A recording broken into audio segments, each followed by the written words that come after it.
98.6 FM. Today's COVID-19 updates.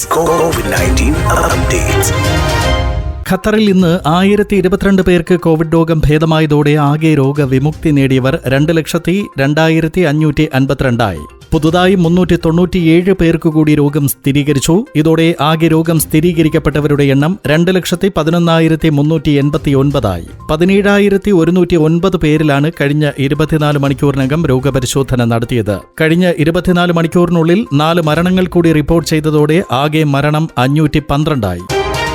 Covid കേസുകളിൽ കാര്യമായി കുറവ് വന്ന പശ്ചാത്തലത്തിൽ നിയന്ത്രണങ്ങളിൽ ഇളവ് പ്രഖ്യാപിച്ച് ഖത്തർ ആരോഗ്യ മന്ത്രാലയവും വാണിജ്യ മന്ത്രാലയവും സംയുക്തമായി നടത്തിയ വാർത്താ സമ്മേളനത്തിലാണ് പ്രഖ്യാപനം. 4 ഘട്ടങ്ങളായാണ് നിയന്ത്രണങ്ങൾ നീക്കുക. നിയന്ത്രണങ്ങൾ നീക്കുന്നതിന്റെ ആദ്യഘട്ടം മെയ് 28-ന് ആരംഭിക്കും. 2ാം ഘട്ടം ജൂൺ 18-നും 3ാം ഘട്ടം ജൂലൈ 9-നും 4ാം ഘട്ടം ജൂലൈ 30-നുമാണ് ആരംഭിക്കുക. വാക്സിൻ എടുത്തവർക്ക് കൂടുതൽ ഇളവുകൾ നൽകും. ബാർബർ ഷോപ്പുകൾ, ബ്യൂട്ടി സലൂണുകൾ, റെസ്റ്റോറന്റുകൾ, സൂപ്പർമാർക്കറ്റുകൾ തുടങ്ങി ജനങ്ങളുമായി നേരിട്ട് ഇടപഴകുന്ന ജോലികൾ ചെയ്യുന്നവർക്ക് വാക്സിനേഷനിൽ മുൻഗണന നൽകും.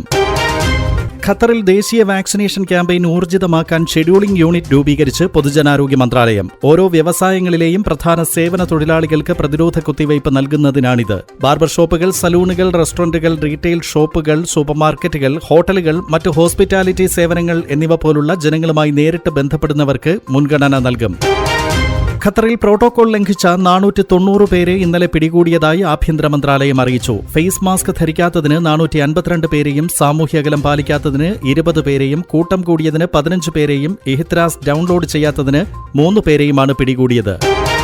കോവിഡിനെതിരെ പൊരുതുന്ന ഇന്ത്യയ്ക്ക് വിദേശ രാജ്യങ്ങൾ, പ്രത്യേകിച്ച് ഗൾഫ് രാജ്യങ്ങൾ നൽകുന്ന പിന്തുണ അത്ഭുതാവഹമാണെന്ന് ഖത്തറിലെ Indian ambassador doctor Deepak Mittal. Oxygen സിലിണ്ടറുകളും കോൺസെൻട്രേറ്ററുകളും മരുന്നുകളും ഉൾപ്പെടെ വലിയ സഹായമാണ് ഗൾഫ് രാജ്യങ്ങളിൽ നിന്ന് ലഭിച്ചത്.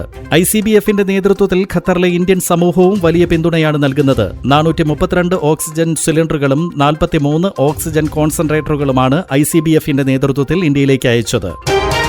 ഖത്തറിൽ 2020 മുതൽ ഇതുവരെയായി 80ഓളം ഇന്ത്യക്കാർ കോവിഡ് ബാധിച്ചു മരിച്ചതായി ഇന്ത്യൻ അംബാസിഡർ. മാധ്യമപ്രവർത്തകരുമായി നടത്തിയ കൂടിക്കാഴ്ചയിലാണ് അംബാസിഡർ ഡോക്ടർ ദീപക് മിത്തൽ ഇക്കാര്യം അറിയിച്ചത്. ഖത്തറിലെ ഇന്ത്യൻ ജനസംഖ്യയുടെ ശതമാനം എടുത്തു നോക്കുമ്പോൾ ഇത് അത്ര ആശങ്കപ്പെടുത്തുന്ന കണക്കല്ലെന്നും അദ്ദേഹം കൂട്ടിച്ചേർത്തു. ഖത്തർ കോവിഡ് 2ാം തരംഗത്തിന്റെ വലിയ സമ്മർദ്ദത്തിൽ നിൽക്കുമ്പോഴും ഇന്ത്യൻ സമൂഹത്തിന് ഉൾപ്പെടെ വലിയ പിന്തുണയാണ് നൽകുന്നതെന്നും അംബാസിഡർ പറഞ്ഞു. റമദാനോടനുബന്ധിച്ച് ഖത്തർ അമീർ His Highness Sheikh Tamim bin Hamad Al Thani മാപ്പ് നൽകി വിട്ടയച്ച തടവുകാരിൽ 12 ഇന്ത്യക്കാരും. കഴിഞ്ഞ വർഷം 85 ഇന്ത്യൻ തടവുകാർക്ക് അമീറിന്റെ കാരുണ്യത്തിൽ മോചനം ലഭിച്ചിരുന്നു. നിലവിൽ 419 ഇന്ത്യക്കാരാണ് ഖത്തറിലെ ജയിലുകളിലുള്ളത്. ഇവരെ എല്ലാ ആഴ്ചയിലും എംബസി അധികൃതർ സന്ദർശിച്ച് വിവരങ്ങൾ അറിയാറുണ്ട്.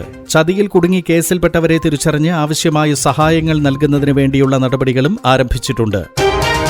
ഷവ്വാൽ മാസപ്പിറവി കണ്ടാൽ അറിയിക്കണമെന്ന് ഖത്തർ ഔഖാഫ് മന്ത്രാലയം മാസപ്പിറവി നിരീക്ഷണ സമിതി അറിയിച്ചു. മാസപ്പിറവി ദൃശ്യമായവർ സാക്ഷ്യപ്പെടുത്തുന്നതിന് അൽ ദഫ്നയിലുള്ള ഔഖാഫ് മന്ത്രാലയം ബിൽഡിംഗിലെ മാസപ്പിറവി നിരീക്ഷണ സമിതി ഓഫീസിൽ എത്തണം. നാളെ മഗ്രിബ് നമസ്കാരത്തിന് ശേഷം കമ്മിറ്റി യോഗം ചേരുമെന്നും അധികൃതർ അറിയിച്ചു. ലോകത്താകെ ഇതുവരെ 33,08,740 കോവിഡ് മരണങ്ങൾ റിപ്പോർട്ട് ചെയ്തു. ആകെ പോസിറ്റീവ് കേസുകളുടെ എണ്ണം 15,96,723 ഇതിൽ 13,66,32,260 ആളുകൾക്ക് രോഗം ഭേദപ്പെട്ടു.